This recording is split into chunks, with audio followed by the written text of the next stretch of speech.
con los protagonistas, con las imágenes de la jornada y nuevamente el secretario de Comercio Feletti, porque anunció hace instantes que mañana se van a publicar la lista de los 1.300 productos congelados. Textual de Feletti: no objetaron ni rechazaron de plano la resolución los supermercadistas y la Copal. ¿Dicen lo mismo los empresarios? Otro protagonista de la jornada, Mauricio Macri, volvió a la Argentina. No se va a presentar a declarar ante el juzgado de Dolores en la jornada de mañana, tal cual estaba citado, pero además denunció persecución judicial. No es la única información vinculada a temas judiciales, porque además declaró Ángelo Calcaterra, primo del expresidente, en la causa por obras en la provincia de Santa Cruz, y dijo bajo testimonio que no hubo favoritismos. En un ratito, material exclusivo con Néstor Espósito. Y el presidente Alberto Fernández, en el día en el que firmó el decreto que transforma programas de asistencia en empleo registrado, estuvo en Comodoro Rivadavia, en la provincia de Chubut, y volvió a hablar de un acuerdo social en el que dijo que nadie tiene que quedar afuera. Muy bien, y así arrancamos Desiguales. ¿Qué tal? Bienvenidas, bienvenidos a la televisión pública. Lucila, ¿cómo va? Buenas noches. Muy bien, buenas noches. Bueno, en un ratito nada más vamos a estar aquí en el piso. Vamos a estar con Fernando Sabore, presidente de la Federación de Almaceneros de la provincia de Buenos Aires, por supuesto, para ver cómo sigue todo el tema precios. Viene un momento muy importante que es controlar lo que efectivamente, como recién anunciaba Lucila, el gobierno acaba de resolver. Y también está con nosotros Daniel Kotzer, economista, ex representante de la Argentina en el Banco Mundial, para hablar, por supuesto, de la pelea entre la política y el poder económico. Vamos a aprovechar para charlar sobre el Fondo Monetario y algunas otras cuestiones. Y hoy estamos con el equipo de los martes, aquí en Desiguales, porque ya les contamos ayer, son equipos rotativos y eso además me divierte mucho. Pablo Ibáñez, Can Devoto, Néstor Espósito, ¿cómo están? Bienvenidos, buenas noches a los tres. Néstor, comenzamos con vos. Vale. Tema del día. Tema del día: Mauricio Macri finalmente concretó esta decisión de no presentarse mañana a la indagatoria. En rigor, el formalismo se va a ocurrir en las próximas horas por vía digital. Habrá una serie de documentos, una serie de pedidos. El principal de ellos es de postergación de la indagatoria, pero además habrá una cuestión de competencia. El expresidente Mauricio Macri dice que el juez Martín Bava, juez subrogante de Dolores, no es el juez competente para entender en esta causa de espionaje a los familiares de víctimas del Ara San Juan, y además habló de una persecución política, y esto solo puede traducirse en un planteo, en una recusación contra el juez por temor de parcialidad. Si un imputado cree que el juez lo persigue por la razón que sea, pues entonces cree que ese juez no es imparcial, y esta es una garantía constitucional que debe respetarse. Si el juez no es imparcial, pues entonces hay que recusarlo por falta de parcialidad. Y además, Néstor, material exclusivo de la declaración de Ángelo Calcaterra, ¿no? Ángelo Calcaterra declaró hoy en la causa Vialidad, que es la causa en la que se investiga presunto favoritismo a las empresas de Lázaro Báez para adjudicarle las obras en Santa Cruz. Lázaro Báez es un empresario relativamente nuevo en la construcción. La empresa de Calcaterra históricamente tiene mayor vinculación con la obra pública. Le preguntaron, bueno, ¿cómo es esto? Y él explicó cómo es esto, y probablemente en esas respuestas haya algún punto que tenga relación con todo lo que pasó en la obra pública en los últimos 50 años en Argentina. Cande. Bien, hoy el INDEC publicó los datos de canasta básica alimentaria y canasta básica total, que son justamente las canastas que definen la línea de pobreza y la línea de indigencia en el país, y en tono con lo que fue el informe de la semana pasada de la inflación de septiembre, que fue el 3,5, hubo un aumento del 3,2 y 2,7%, así que vamos a ver la contracara de esta falta de congelamiento de precios, ¿no? A quienes afectan y justamente cómo fue evolucionando estos precios que son tan sensibles para la economía argentina. Y además, planes y empleo, asistencia y trabajo, ¿no? Bien, vamos a hablar justamente de los detalles del decreto que salió hoy, que busca justamente pasar de las prestaciones sociales a empleos formales. Y también algunas críticas que se hacen sobre todo al programa de Potenciar Trabajo, diciendo, bueno, esas personas en realidad ya tienen trabajo. Así que vamos a ver algunos detalles sobre eso, pero ver justamente a quienes beneficia esta medida. Tiene que ver, por supuesto, con los precios, con los salarios, pero también la relación política, Pablo Ibáñez, entre el gobierno y las empresas productoras de alimentos. Seguramente se conoció esta decisión del gobierno de anunciar la lista de 1.432 pesos a partir de mañana, rige desde el 1 de octubre, pero fue una negociación trabajosa que todavía deja una vía abierta de que siga la negociación y además con posiciones muy claras y bastante distintas dentro de los distintos universos. Los supermercadistas por un lado, la Copal, que está representada por Funes de Rioja, y también una de las empresas que ahora vamos a mencionar particularmente, que tiene que ver con la gran cantidad de precios o la gran cantidad de objeciones que hicieron los empresarios a la lista, que originalmente tenía 1.650 precios y ahora va a tener 1.432 productos. ¿Nos metemos en el tema del día? Sí, claro. Bien, la negociación por los precios es efectivamente un tema que vincula salarios con las grandes empresas productoras de alimentos, muy concentradas por otra parte, y en el medio la tensión política que esto efectivamente implica. Hace un ratito nada más habló el secretario de Comercio Interior, Roberto Feletti, después de una nueva reunión. Ayer, recuerden ustedes, más o menos a esta hora también decía Feletti que se daba plazo hasta hoy, mediodía un poco más, para saber cuáles eran las presentaciones que iban a hacer las empresas. Bueno, después de eso, Feletti anunció la resolución que recién comentábamos, congelamiento de precios, mañana va a aparecer en el boletín oficial, pero de esta manera lo hacía.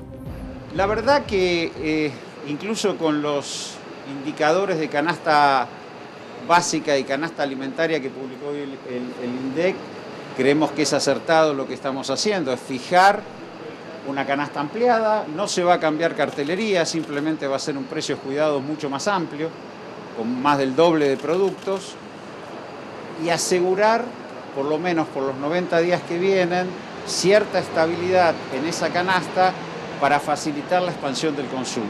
Nosotros, como decía antes, y se los he comentado en la reunión anterior, vemos un proceso de expansión de consumo y queremos que eso alcance a los asalariados, alcance a los sectores de ingresos medios. No parece, y esto sí también lo quiero decir, un gran esfuerzo para un número de empresas que en su conjunto serán 60 empresas, un gran esfuerzo mantener precios por 90 días de 1.400 y pico de productos. Digo, no parece que 1.500... Bueno, a ver, textuales que podemos sumar sobre Feletti hace minutos nada más. No objetaron ni rechazaron de plano la resolución los supermercadistas y la Copal que encabeza Funes de Rioja. ¿Eso es un acuerdo? Ese es un acuerdo parcial, es un acuerdo, uno podría decir que es una lista consensuada a medias, porque va a seguir la negociación, el propio gobierno está planteando que se publica desde mañana y se va a seguir conversando, se va a seguir charlando con las productoras, pero queda en esa objeción particular, hubo una serie de 130 productos que fueron objetados por las empresas, de los cuales hubo casi 70 productos que fueron de una sola empresa, de Molinos Río de la Plata, que en la negociación entre Feletti y las distintas empresas fue la que se mostró más dura según lo que cuentan en el gobierno. Si uno hace una especie de balance final, el podio sería que los supermercados mostraron una predisposición más abierta a la negociación.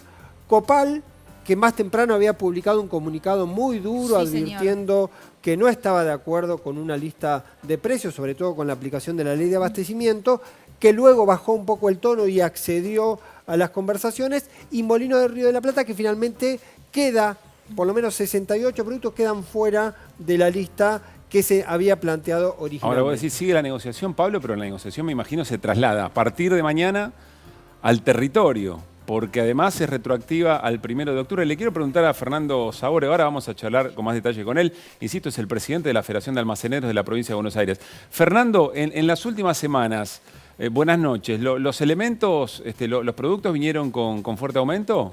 Digamos que lo que fue los últimos 30 días no hubo tantos aumentos. Esto no quiero decir que no hubo aumentos, porque digamos que esta invasión de listas que hemos recibido, digamos que fue, a partir de hace 70, 80 días atrás, ¿cierto? Fue una invasión tremenda de listas sobre listas, de listas sobre listas. Digamos, el último mes hubo un tanto de quietud, sí hubo algunas empresas que, como siempre, se destacan con aumentos fuertes, ¿cierto? Pero digamos que no fue tanto como lo que fue hace 30 días atrás. Bien. Ahora, siempre se habla de una política de congelamiento como un parche en un punto, ¿no? Como un parche para la inflación, como un parche para que la canasta básica no siga aumentando. Todo va de la mano. ¿Cómo se negocia con la resolución ya sobre la mesa? Porque Feletti dijo, mañana a la mañana se publica. Da la impresión que era cuando el gobierno define una especie de ultimátum, es decir, va a salir una lista de precios congelados. Y la fecha es martes al mediodía, daba la impresión... Claro, ya está. No había margen para que el gobierno diga no va a haber lista de acuerdos. Sí, claro. Posiblemente se pueda seguir avanzando, posiblemente haya términos de acuerdo posible. Y también en esa misma discusión, cuando Copal sale con una posición muy dura, diciendo directamente que no está de acuerdo, Copal dice en su comunicado que el aumento de la inflación del mes de septiembre no tuvo que ver prioritariamente con alimentos y bebidas. Ese es como de alguna manera el argumento razón, objetivo. Cande, ¿o no? O sea, en Relativo. realidad es relativo. La verdad es que el aumento desde septiembre, que venía en una tendencia de desaceleración la inflación, se frenó y alguna medida había que tomar, porque justamente lo que está en juego es el bolsillo de las y los argentinos. Se sabe que no es una política de ni siquiera mediano plazo, por eso también es una medida por 90 días. Digo, esto se está hablando hasta el 7 de enero y era un poco lo que decía Feletti hoy de, bueno, tampoco pareciera que le estamos pidiendo tanto, ¿no? Bueno, nos vamos a ir... Sí, Pablito, No, que me quedo con eso. En marzo, en agosto, la inflación de alimentos y bebidas fue del 1.5. En septiembre fue del 2.9. Es cierto que es... Más baja que el promedio general. Que 3,5, pero también la ponderación dentro de la canasta de alimentos y bebidas es mucho más importante que prendas, que fue del 6% el aumento. Por lo tanto, es relativo. Y la que caracterización no impacta. que hace el gobierno también respecto de si efectivamente los salarios están corriendo por detrás a los precios, digamos, ¿no? Y por otra parte, las tarifas están congeladas, el dólar está estable, lo único que queda son los márgenes de ganancias y la puja distributiva. Nos vamos a ir al living para darle charla ya Pasás vos a al nuestros segundo invitados. sillón, Bueno, me voy yo, parece. hoy Dale. cambiamos, perfecto. Estamos con Fernando Sabore, como les decíamos recién, presidente de la Federación de Almaceneros de la Provincia de Buenos Aires, y estamos también con Daniel Kotzer, economista, ex representante de la Argentina en el Banco Mundial. ¿Cómo anda, Daniel? Buenas noches. Buenas noches. Fernando, todo lo que recién comentamos y lo que acaba de anunciar el secretario de Comercio Interior, ¿la gente lo va a ver? ¿Cree que es sencillo que la gente lo vea, lo perciba en los almacenes, en la cercanía? Bueno, en principio comentarles de que nosotros, como comerciantes de proximidad, el 80% de la mercadería que nosotros vendemos nos abastecemos de nuestros mayoristas y distribuidores, exceptuando las 2 empresas lácteas, las 2 empresas de gaseosa más importantes y las 2 empresas de cerveza. Todo lo demás nos abastecemos de los mayoristas. Sí. Entonces, así como ustedes consumidores, cuando van a la góndola encuentran los cambios de precio, también vamos nosotros al mayoristas y encontramos si el precio va a seguir o no. Claro, la diferencia es que ustedes ponen la cara con la gente. Bueno, ese es el tema de que lo que planteábamos nosotros, que tal vez cuando un consumidor, un cliente, va al hipermercado y encuentra que la góndola cambió el precio, con la góndola no se enoja, ¿cierto? Porque la góndola es de hierro. Pero cuando vienen a nuestro negocio, que nuestra atención es personalizada, sea un almacén, sea un autoservicio, uno ve el disgusto, la bronca, la impotencia de la gente. Pero porque ese billete de 1.000 pesos hoy se redujo, hoy no pueden comprar lo mismo que hace 3 meses atrás. Entonces, uno no puede evitar tratar de buscar la forma de solucionarle la economía, porque es nuestro cliente, es nuestro vecino, ¿cierto? Sí, claro. Entonces, el débito ha crecido. Nosotros teníamos más o menos un promedio de un 15% de dinero plástico, de venta de dinero plástico por día. Hoy está más del 50%. Hemos visto que muchas de las personas hoy están comprando con la comida, con la tarjeta de crédito. Están tarjeteando la comida, que después se acumula con la próxima compra. Bueno, claro, ¿no? cada familia sabe manejar su economía, Sí, por ¿cierto? supuesto. Pero uno lo ve con preocupación porque pensábamos que la tarjeta de crédito es más para un calzado, una vestimenta, claro, no, un electrodoméstico, no para lo ¿cierto? Ahora, Daniel, recién decíamos, ¿no? Una medida por 90 días. Cande mencionaba, ni siquiera es mediano plazo, es corto plazo. Y yo vuelvo otra vez a la palabra acuerdo, porque la nombró Alberto Fernández, porque se viene hablando en estos días de la intención de que eso ocurra. ¿Cómo no se puede llegar a un acuerdo por 90 días con empresas que pueden ganar por volumen y no por precio, no? Bueno, esa es la realidad y parte de la discusión. No hay política antiinflacionaria en el mundo que haya funcionado sin un acuerdo entre las partes. y cada vez vemos que el poder concentrado de los fijadores de precio en nuestro país es más fuerte. Y también ellos obran en función de expectativas o en función de intenciones y saben de que este gobierno y en este momento amerita un incremento en el salario real. Entonces se adelantan a cubrir esas expectativas y generamos esta espiral que lamentablemente no se ve reflejado hoy en los salarios. A ver si entiendo bien, las empresas proveedoras de alimentos o empresas en productoras general, de alimentos, productos de yo primera sé que le va necesidad. a aumentar el salario a la gente, con lo cual tengo margen para aumentar un poco más los precios. Trato de aumentar, de cubrirme y después ya esperaremos a ver qué pasa. ¿Cubrirse o mejorar el margen de ganancia? Pablo, todo el mundo sabe que una política de tipo keynesiana que articule el capital y el trabajo es positiva desde el punto de vista macroeconómico. Lo que pasa es que nadie quiere ser el último en recibir esos beneficios. Pero los empresarios, ¿cuándo son los últimos en recibir los beneficios? Y el último entre los empresarios. Ellos siempre son los primeros, en general los grandes, los monopólicos, los que son los fijadores de precios. Pero tenemos casos, como acá nos contaba Fernando, de los que son tomadores de precios, porque ellos dependen del precio que pone el mayorista, que a su vez depende del precio que le pone el fabricante, el productor. Entonces ahí es donde vemos que se necesita el diálogo, la coordinación y una voluntad política contundente de que las cosas mejoren. Claro. Compañeros. No sé si están de acuerdo, pero me parece que el punto más complicado es justamente lo que sea retroactivo al 1 de octubre, ¿no? Porque había esta situación de que las empresas ya se habían adelantado, sobre todo cuando estaban estos rumores de que iba a haber un anuncio. Y en ese sentido planteo la pregunta de qué tanto van a respetar, si se quiere, este nuevo decreto, ¿no? Y este congelamiento de precios. El 1 de octubre no es... Creo que lo dijo Feletti en algún punto, no estamos hablando de marzo, no estamos retrotrayendo, son 2 semanas o poco más de 2 semanas. No debería ser muy difícil, lo que pasa es que también son conscientes los distintos sectores que hubo un aceleramiento, tal vez no tanto en los niveles de precio que se subieron, pero sí en la cantidad de remarcación. Pero le quiero preguntar a Fernando, ¿cuántos se van a respetar? No, yo sumando lo que dice el caballero, ¿no? Retrotraer los precios, tal vez es esto, ¿no? Que algunas empresas, como explicaba el economista, se anticiparon. Pero yo creo que la estrategia del secretario fue de que nadie pueda poner más un aumento, porque saben que si le quedaba un minuto más, iban a meter 20 listas más. Entonces, retrotraer los precios... ¿Ha pasado eso ya, Fernando? Pero claro que ha pasado. Siempre esa jugada estuvo. Los monopolios están ahí a la espera de... Es decir, de cómo... cuando se anuncia un posible acuerdo, cuando se anuncia una posible resolución, instantáneamente vos recibís aumentos. Bueno, digamos en plena pandemia, ¿no? Que digamos, nuestros comercios trabajamos el doble de lo que trabajábamos todos los días. Obviamente, si nuestros pequeños comercios trabajaban el doble, ellos también trabajaban el doble, ¿cierto? Y empezaron con los aumentos y aumentos y aumentos hasta que viene precios máximos. Cuando llega a precios máximos, nosotros nos encontramos con un grave problema. ¿Por qué? Porque nosotros nos abastecemos de los mayoristas. Y siempre voy a tener este ejemplo que no voy a olvidar en mi vida, que el azúcar de primera marca teníamos que vender como precio máximo a 56 pesos y el mayorista a nosotros nos la vendía a 55.99.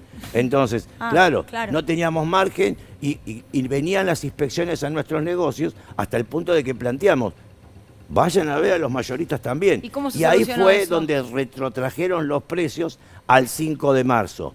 Pero en esa jugada del anuncio y el armado, no te pueden explicar la cantidad de listas que entraron. Es decir, almaceneros y comerciantes de cercanía están a favor del gobierno en esta. Digamos que lo que estamos a favor es midiendo la sensación de lo que les pasa a nuestros clientes. O sea, vuelvo a decirte lo del comienzo. Uno ve la impotencia del cliente, la clienta que viene con la necesidad de comprar determinados productos y no les alcanza el dinero. Entonces, yo no sé si es la mejor forma. Lo que decimos es, basta de aumentos, basta de quitarle la plata Daniel, a la gente. Sí, querías opinar sobre eso. A mí me parece que también hay que entender una cosa. el almacenero, el comercio minorista que vende al público, Sí. número uno, no tiene el financiamiento que tiene el mayorista y mucho menos el financiamiento que tiene el monopolio productor. Trabaja más al día. Trabajan al día, la caja, el día para ellos es fundamental, porque eso es lo que le permite ir moviendo la rueda, ¿Es así, Fernando? pagarle a Tal los cual, sí. empleados, pagar los alquileres, pagar la luz. En cambio, las grandes empresas y los grandes mayoristas tienen una espalda distinta, acceden al financiamiento bancario. Entonces, yo te diría que la gran articulación que hay entre capital y trabajo se da justamente entre ellos, en los negocios de proximidad, el comercio, el que vende al público y que depende enormemente del poder de compra de Daniel, la gente. a ver, recién decías algo. ¿En cuánto de esta pelea hay entre el gobierno y las empresas productoras de alimentos? ¿Cuánto hay pérdida o ganancia y cuánto de señal política sobre quién manda? Yo creo que tengo un amigo que siempre dice piensa mal y acertarás. Cuando uno ve que una parte importante de los grandes empresarios llegan a veces al extremo de ser fiscales de mesa del partido de la oposición, o que uno piensa que se aprovechan de la situación política y que en medio del resultado de las PASO y las expectativas de las próximas elecciones, también hay una forma de ponerle un coto a un gobierno que expresa su voluntad de aumentar los salarios, de reivindicaciones populares. Y por otro lado está también el factor económico. Es cierto que hay costos que se fueron arriba, aumento de los commodities internacionales, la posibilidad de vender al exterior a un valor que es mayor que el doméstico, entonces quieren que el precio doméstico le suba a eso. Se juntan estas dos cosas, pero en el fondo es la lucha por el poder de imponer reglas del juego en una situación económica. Entiendo que Candy tiene otra pregunta, pero antes le quiero preguntar a Pablo, que ayer dijo, hay un acuerdo con los empresarios más cercanos que con la oposición. ¿Aún hoy sostenemos lo mismo? No, hay una... Yo planteaba que era más importante para el gobierno, en los términos de un acuerdo, es más necesario un acuerdo con el mundo empresario, porque es lo inminente. Yo escuchaba a Fernando que planteaba lo del aumento de precios. Es paradójico, entre agosto y septiembre el aumento de la inflación en alimentos y bebidas, también uno se pone a pensar cuánto impactó la previa electoral, cuánto impactó el resultado electoral y cuánto hay de aumento preventivo ante la hipótesis de que el gobierno está decidido a poner dinero para el consumo. Si ese juego es así, también hay un poco de perversión y hay, creo claramente, un pulseo político para ver quién define los tiempos de los aumentos de precios y quién define, en todo caso, cómo se ordena la economía. Bueno, lo que decíamos recién, ¿no? ¿Quién manda? ¿Quién establece las políticas económicas en la Argentina? Pero te agrego, Pablo, porque es interesantísimo lo que decís. Plantear un acuerdo hoy con la oposición a pocas semanas de una elección parece poco probable. Ahora, sentarse, insisto, con los dueños de las empresas en el marco de una urgencia por la inercia inflacionaria es lo lógico, ¿no? Bueno, parece mucho más razonable, parece por lo menos más urgente. Claro. Digo, O en posible. cuanto a las prioridades, si vos tuviste en octubre, por eso también te preguntaba, Fernando, vos dijiste que no había aumentado sustancialmente a lo largo del último mes. Los datos que el gobierno plantea que aumentó 2,5 la canasta básica en los primeros 15 días de octubre. Está bien, pero lo que pasa es que es la pregunta que me hacen todos. Y cuando yo digo no aumentó tanto, porque ya no sé compararlo con qué mes, Claro, ¿me entendés lo que te digo? Es como cuando yo Pero voy a porque- comprar tomates, que claro, tampoco pero sé si aumentó mucho. Es como que hablar de 90 días atrás, parece que estoy hablando de 3 años Claro. atrás, ¿me Bueno, pero entendés? en ese contexto, digo, ¿no? Con un régimen de inflación que ya está rondando el 50% interanual, entendiendo que esto es una política de corto plazo, con todos los problemas macroeconómicos y como la necesidad que plantea el gobierno de un acuerdo. Le quería preguntar a Daniel específicamente, ¿cómo ve eso? Más allá del 14 de noviembre, digo, ¿cómo se ve esa posibilidad de un acuerdo entre actores que están todos pujoneando para ver quién es el último orejón del tarro, ¿no? Y la verdad que se lo ve difícil, se lo ve complejo, hay un clima de incertidumbre política. estamos contando senadores, diputados en el margen, y esto muy amplificado por los medios, por las redes sociales. Por suerte tuvimos la tregua de Wanda Nari, Cardi y la China, estos de ayer. Pero, copó la parada. Sí. Claro. Menos en desiguales. Pero seamos francos, hay una... Y se especula mucho, se especula cómo está la negociación con el fondo, con los inversores, qué va a pasar, y obviamente es muy difícil que alguien, bien o mal, con buena o mala intención, se siente a mostrar sus cartas y acordar en un contexto así. Claro. Creo que estamos viviendo un periodo un poco desmesurado en términos políticos y en términos económicos, que requiere de algún modo una dosis de buena voluntad. Si no, seguiremos con esta inestabilidad que los que somos mayores, Fernando a lo mejor se acordará, lo hemos vivido en otras épocas. Claro que este ritmo de inflación no es nuevo, la llegada de las listas de precios todos los días. ¿En qué termina, Daniel, si efectivamente los precios siguen aumentando, el gobierno habilita reapertura de paritarias, vuelven a aumentar los precios? ¿Sí? ¿Esa espiral en qué puede terminar? Bueno, ese es uno de los temas más complejos, porque tenés esta espiral de aumento de salario, aumento de precios, aumento de salario, aumento de precios, donde además quedan muy afuera de estos el gran sector de informales, de trabajadores no registrados que no reciben esos incrementos. Claro. Sí, claro. Se comienza a trazar el salario básico y solo crecen los sectores más altos, los que tienen capacidad de negociación, bancarios, petroleros, algunos sectores de la Camioneros, industria. sí, claro. Y se produce, lo cual es el fenómeno más complejo, que es una heterogeneidad de intereses dentro de la propia clase obrera. Cada vez más desiguales. Más desiguales, más polarizados, más heterogéneos y con menos herramientas por parte de los estados y de la política y de los gobiernos para implementar políticas inclusivas y que permitan reflotar eso, ¿no? Políticas a largo plazo y grandes, pienso, ¿no?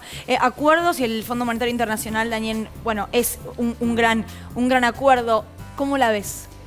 Yo creo que la negociación está... Nosotros requerimos un acuerdo que está fuera de los márgenes de los estatutos del fondo.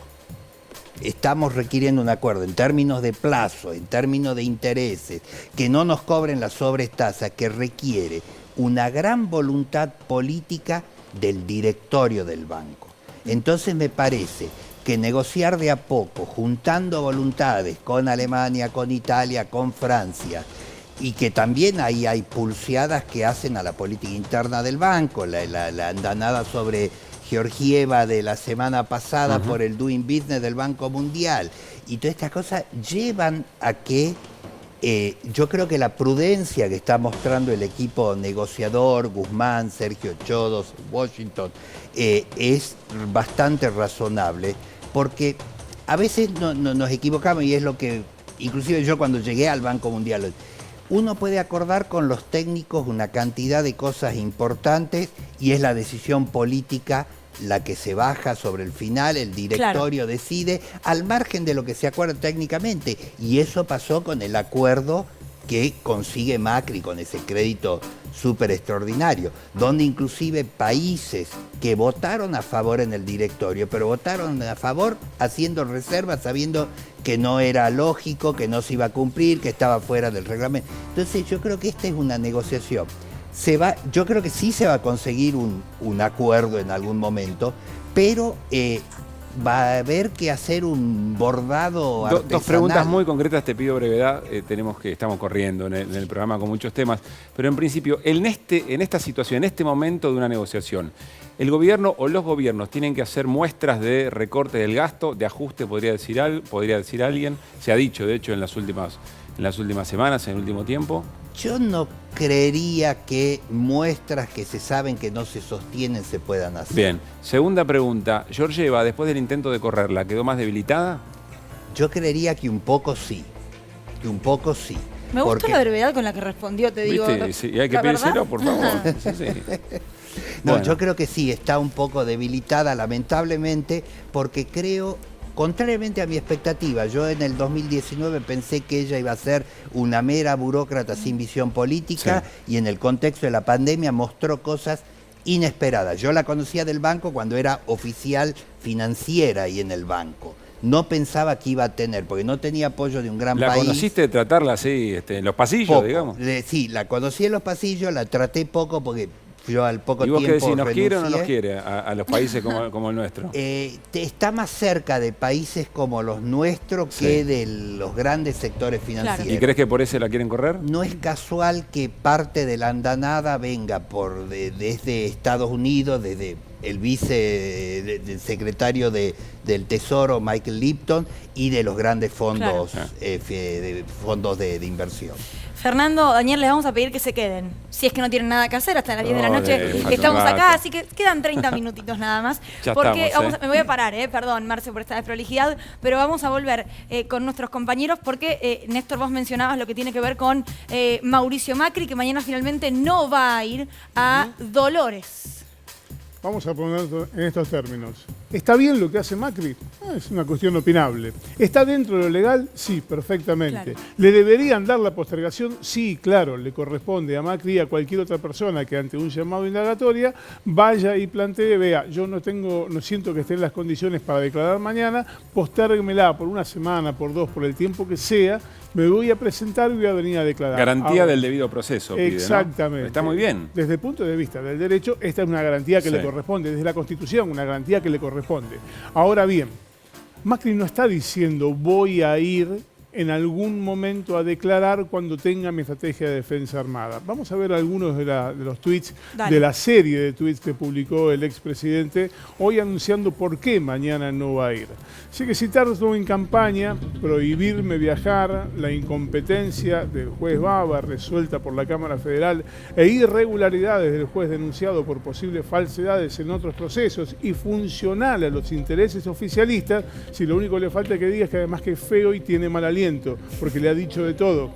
Esto es causal de recusación. Toda esta enumeración está diciendo este juez no me puede juzgar y con esto, después de esto lo que debería pasar es la recusación. Bueno, pero perdón, si Macri o cualquier persona efectivamente piensa eso y tiene indicios de que eso es así, está bien que haga esta presentación. El tema es que hay que comprobarlo, me imagino. Sí, claro, por supuesto. Y además la comprobación no depende del imputado, porque el imputado tiene una estrategia que perfectamente puede ser esta para correr al juez de la cancha. ¿De quién depende, Néstor?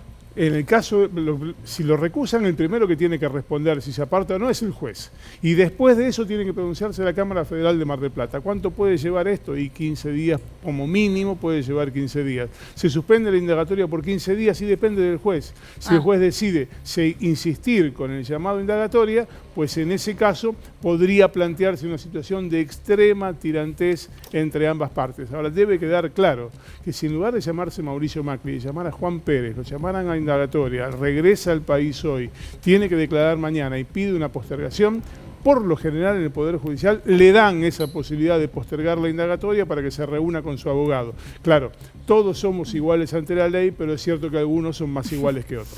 Bueno, muy bien. Y el otro tema judicial importante de la jornada, yo quiero decir que está muy vinculado este tema con el anterior. Porque si efectivamente el Poder Judicial no funciona o representa determinado tipo de intereses, vos podés tomar decisiones desde un gobierno en virtud de, por ejemplo, controlar los precios si hay abuso, etcétera, pero si después eso se judicializa y te cae en un poder judicial tomado por los intereses, entonces quien está decidiendo las políticas en este país es eso, el poder económico y un sector del poder judicial. Me parece que esto es lo que también se está discutiendo en este caso. Causa donde declaró Calcaterra, el primo del expresidente. ¿Qué causa es? Es la causa vialidad o la causa obra pública, la causa en la que se investiga, entre otros, a la vicepresidenta Cristina Fernández de Kirchner, al ministro Julio De Vido, al empresario Lázaro Báez, por un supuesto favoritismo para adjudicar la obra pública en Santa Cruz a las empresas del Grupo Austral Construcciones. Claro, Ángelo Calcaterra no puede ser sospechado de tener un testimonio sesgado respecto de qué es lo que ocurre con la obra pública históricamente en la Argentina. Lo llamaron a declarar como testigo, él es arrepentido en la causa Cuadernos, aquí lo llamaron como testigo y le preguntaron sobre cómo es la operatoria en la obra pública. Y él contó cómo es la operatoria respecto de las empresas que él tiene. Ángelo Calcaterra es ex titular y accionista de IEXA, de empresas vinculadas a su primo, el expresidente Mauricio Macri. Le preguntaron si era habitual que tuviera algún tipo de beneficio una empresa radicada en una provincia respecto de una que está en otra provincia. Mirá lo que respondió.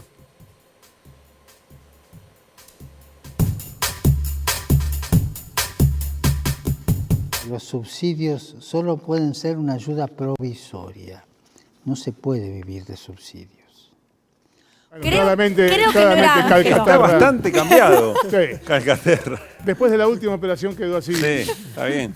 O fue camuflado, digamos, ¿no? No quería que lo vean. No, digo, lo que vamos a ver a continuación tiene que ver con algo que consiguió Néstor, que todavía no se vio. Sí se vieron, Néstor, imágenes de Calcaterra. Yo hasta el momento no vi el video. Sí, en rigor el video es una audiencia que se realizó mitad presencial y mitad por Zoom. El video fue grabado y hemos tenido la posibilidad de acceder a ese video, que en realidad es un juicio oral y público, de manera que tampoco hay un gran hallazgo periodístico. Sí es cierto que el video todavía no se había difundido y además el objetivo del video es mostrar lo que dice uno de los empresarios importantes del sector de la construcción de la obra pública en la Argentina y que no puede ser sospechado de tener un sesgo de parcialidad a favor de los imputados en esta causa. Mal podría sospecharse de ese tipo de cuestiones porque es alguien que estuvo muy vinculado con el otra ala política, claro, que es opositora y que está al otro lado de la grieta. Ahora, Néstor, ¿por qué un testimonio como el de Calcaterra, más allá de por su conocimiento del sector construcción, puede ser importante en este tipo de causa? En el que, recordemos, hay acusados a personas ligadas al gobierno de Cristina Fernández de Kirchner. No es el único testimonio que fue convocado. Aquí ya ha declarado la semana pasada Carlos Wagner, él es un expresidente de la Cámara Argentina de la Construcción. Anteriormente declaró Cecilio Madanes. Calcaterra fue llamado como testigo y le preguntaron y él respondió con la obligación de decir la verdad esto. A ver.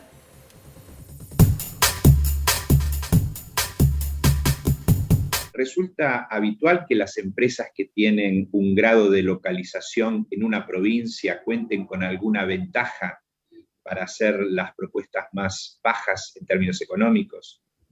Sí, por supuesto. Hay cuestiones de transporte, hay cuestiones de conocimiento de la zona,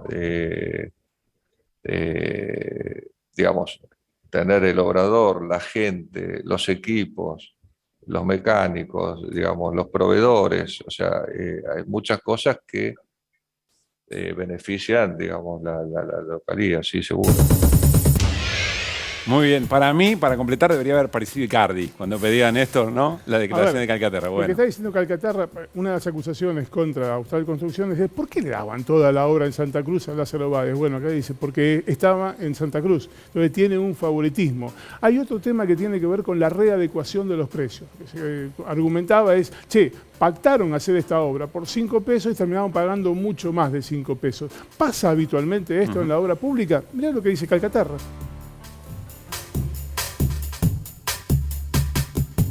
¿Alguna vez, en el marco de las obras públicas viales en particular, que realizaran estas empresas, sea IEXA o CREURBAN, tuvo que solicitar la redeterminación de un precio? Es imposible hacer una obra sin redeterminación de precios. Es ir ajustando el precio a la realidad, porque entendamos que una obra, los periodos son muy largos, 3, 4, 5 años, con lo cual el precio base al año 3 no puede ser el mismo precio, con lo cual la redeterminación es un ajuste del precio de la realidad, que generalmente ni siquiera es la realidad, porque mientras se hace todo ese proceso y se termina de conformar ese ajuste y se aprueba y todo el proceso que demanda, hasta se deteriora el verdadero precio. Reitero lo que decíamos recién, este video, que es la declaración de Ángelo Calcaterra, primo de Mauricio Macri, como testigo en la causa de vialidad, lo consigue el señor Néstor Espósito. Él dice, bueno, es un juicio oral y público. Sí, es cierto, pero lo consiguió él y hasta el momento Néstor no se había visto, sí la foto de Calcaterra declarando, pero no se había escuchado su palabra. Y esta parte me parece importantísima, ¿no? Sobreprecios es una de las grandes acusaciones contra, por ejemplo, Lázaro Báez. Sobreprecios entendido en que te contrataron por 10 pesos y terminaste pagando 18 o 20. Entonces lo que le preguntan a Calcaterra es esta readecuación de precios. ¿Es habitual en la obra pública? Y dice, sí, no se puede. Si no se readecua el precio, no se puede construir la obra pública, sobre todo en una economía históricamente inflacionaria como la Argentina, donde lo que hoy vale 3 pesos, dentro de 3 años vale 15. Entonces, en ese contexto es que explica esto, y esto es la base, una de las bases de la acusación contra Lázaro Báez. Néstor, más allá de los nombres propios involucrados aquí, me parece importante mostrar cómo ha funcionado el Poder Judicial o un sector del Poder Judicial en este tiempo. ¿Qué era lo que se estaba juzgando y qué consecuencia, qué impacto tuvo en términos políticos? Bueno, se está juzgando, claro. ¿Qué impacto político, qué función cumple esta causa vialidad? Mira, en la causa vialidad lo que se juzga es el favoritismo para entregarle la concesión de la obra pública solamente a Lázaro Báez para que a través de un manejo espurio del dinero se le permitieran ganancias enormes que supuestamente retornaban. Como amigo del poder político como en ese amigo momento, del poder político. Lázaro Báez fue condenado en la otra causa, la causa por lavado, fue condenado a 12 años de prisión. No se puede lavar dinero blanco.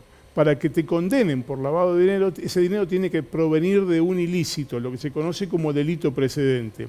El fallo que lo condenó a Lázaro Báez dice que el ilícito es este juicio que se está desarrollando ahora, que provino de la obra pública. Y a lo largo del juicio, lo que empieza a demostrarse es que ese delito está flojo de papeles. Perdón, Néstor, me surge una duda bastante tonta por ahí si se quiere, pero ¿cómo te pueden juzgar a 12 años de prisión por un delito que va en otra causa que todavía no terminó? Digo, todavía no se determinó si efectivamente allí hubo delito o no.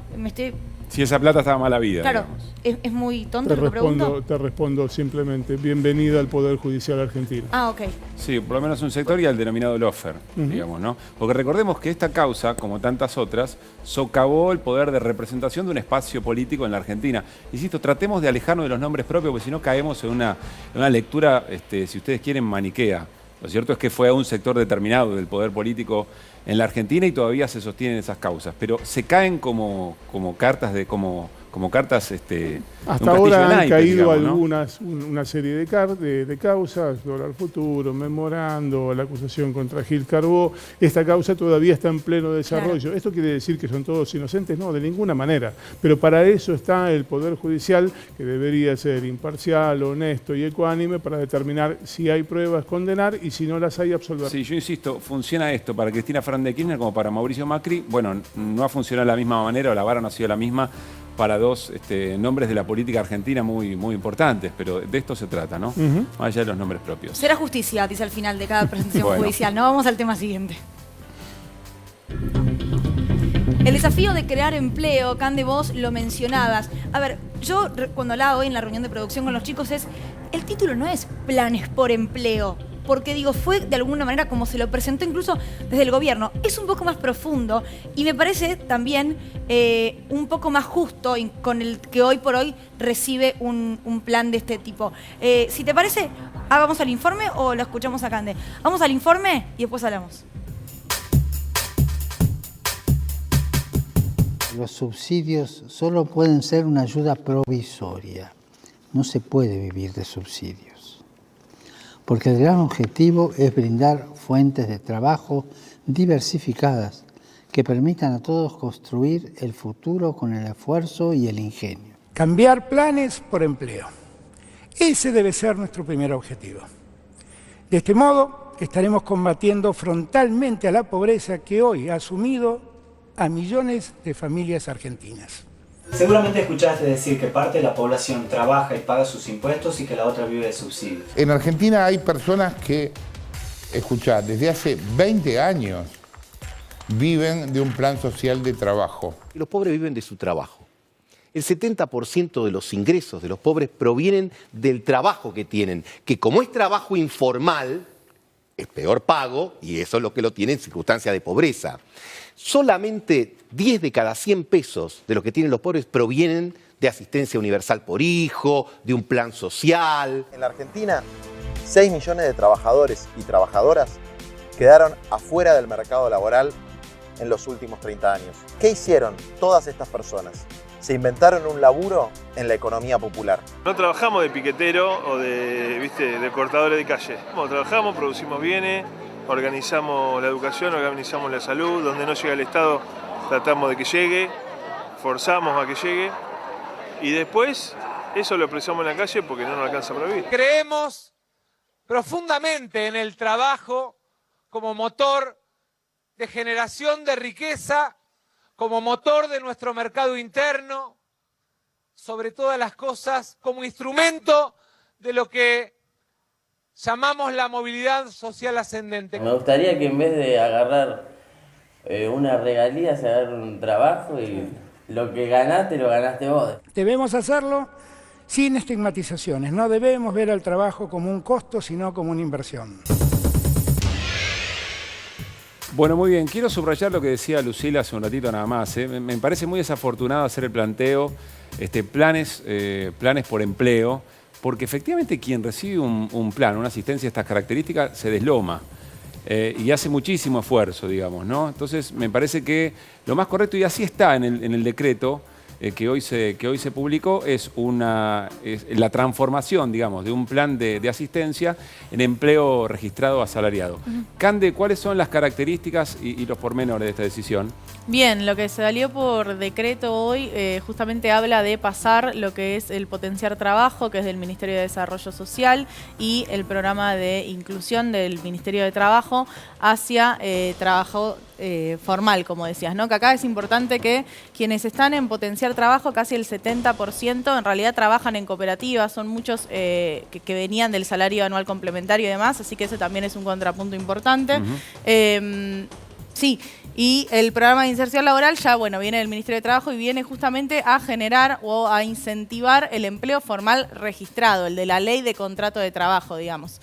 Las condiciones y los incentivos para los empresarios tienen que ver, por un lado, con el incremento neto del personal, es decir, que este decreto no beneficie el echar un empleado para tomar a alguien que tenga una asignación social, eso es muy importante. Después va a haber límites máximos de trabajadores alcanzados, que tiene que ver justamente con las regulaciones y la reglamentación que va a hacer, por un lado, el Ministerio de Desarrollo Social, con quienes son beneficiarios y beneficiarias del potenciar trabajo, y por el otro lado, el Ministerio de Trabajo con el plan de inclusión.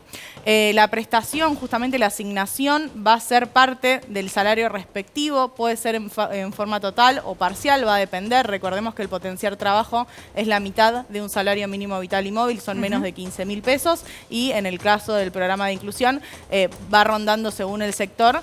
Y el otro punto muy importante es que van a haber reducciones entre el 90 y 95% de las contribuciones patronales correspondientes a los primeros 12 meses. En este punto es importante hablar de que también hay una cuestión de perspectiva de género, en el sentido de que hay una mayor reducción de las contribuciones patronales cuando se contratan justamente mujeres y personas del colectivo LGBT, entendiendo que tienen más trabas para la incorporación en el mercado laboral formal. Bueno, interesante, ¿no? También ese punto. Sí. Fernando, como empresario, digamos, ¿crees que este tipo de planes, de iniciativas pueden funcionar? ¿A un empresario que recibe esta posibilidad puede incorporar más trabajadores? Evidentemente, todo lo que uno pueda construir desde las personas que están cobrando hoy un plan, darle trabajo, es dignificar a esa familia, dignificar a ese padre de familia que tiene un trabajo genuino y que va a llevar el dinero que se ganó con el sudor de su frente a la familia. O sea que estas acciones son las que tenemos que aplaudir.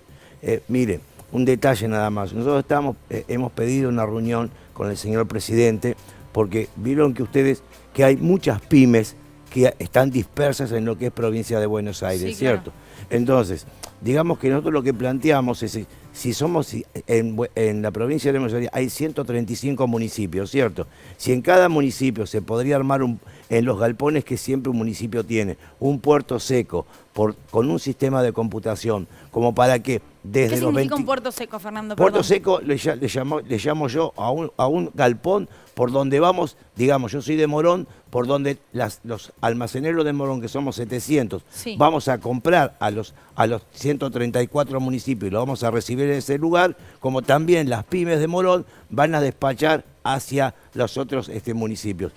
La realidad es que para poder cumplir este sueño, ¿no? para poderlo hacerlo realidad, necesitamos que sea un proyecto público-privado, ¿cierto? Porque lo que nos traba en todo esto es la logística. Entonces, tal vez, por lo menos el empujón de comienzo, debe estar el trabajo del Estado. Pero mire lo que yo le digo, sí, lo que le damos, yo pienso que es lo que va a generar Una pyme hoy produce para un determinado territorio, ¿no? No más que capaz que su propia ciudad.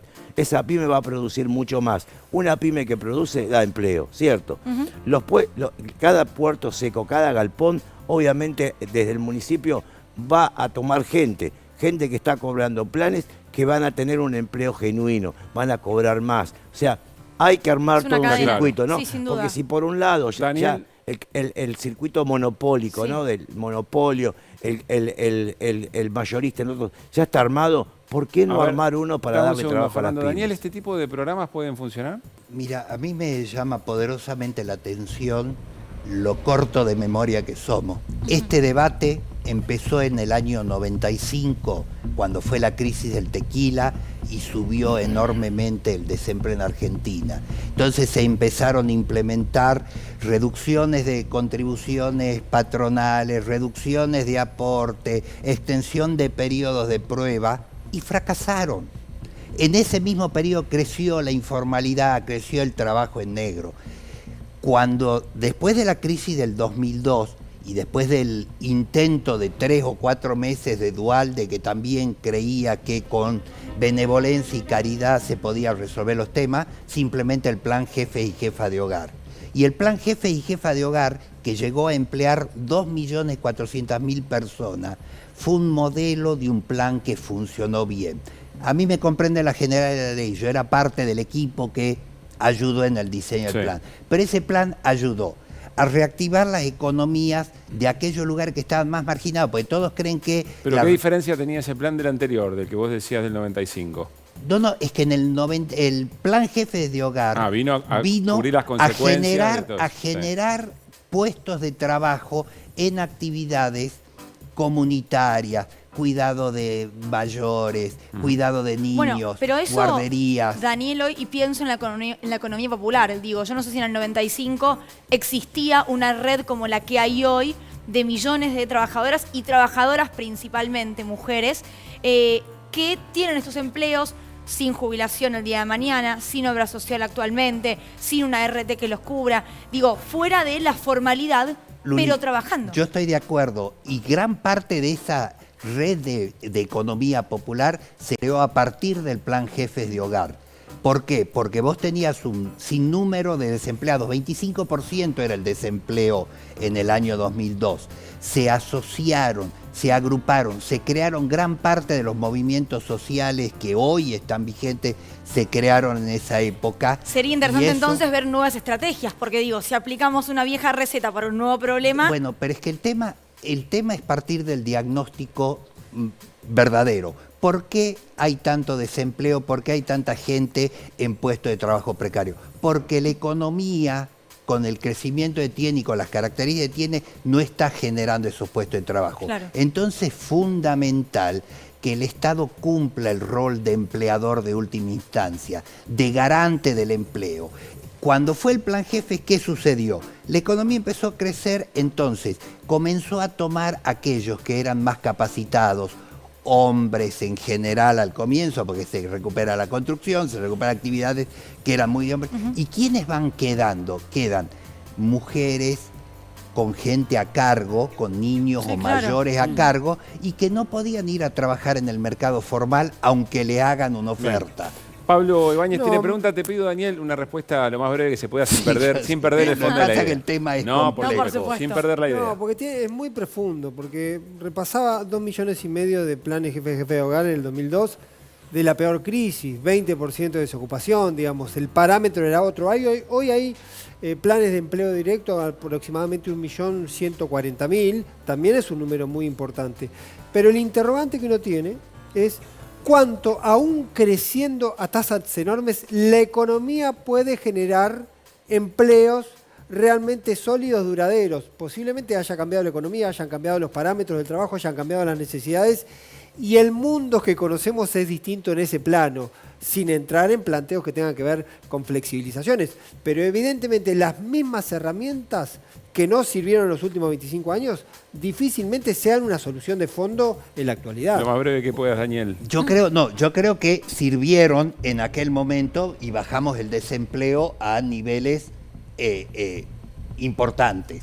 Ahora, es cierto lo que vos decís, pero hay una cantidad de actividades que no tienen hoy precio en el mercado porque sus consumidores no tienen plata para pagarlo. Cuidado de niños, cuidado de mayores. Este país no puede darse el lujo de tener niños que no van a la escuela, niños que están vagando por la calle porque no hay una estructura de contención. Entonces hay que crear un sistema de cuidado infantil, un sistema nacional donde uno sepa que en 5 manzanas a la redonda hay una guardería donde los padres pueden ir a dejar su niño. Y eso hay que hacerlo de la mano del Estado. O sea, el problema es que todos esos servicios que sí existen para la gente que puede pagarlo, no existen para esta gente que está peleando por la comida. Y en ese contexto es que se impone el rol del Estado, se impone el diálogo con las organizaciones sociales, que también hay una pulseada para ver quién impone algunas condiciones, y yo creo que no hay otra alternativa. Esta iniciativa de este proyecto es buena, va a funcionar en el margen, va a funcionar con la crema, con aquellos que están más dispuestos, con las empresas que están creciendo y que están dispuestos, pero no va a solucionar el problema de fondo. Daniel, muchas gracias. Fernando, lo mismo, por haber estado en Desiguales. Gracias a los dos. Ustedes. Gracias. Nos vamos a la pausa, ya venimos.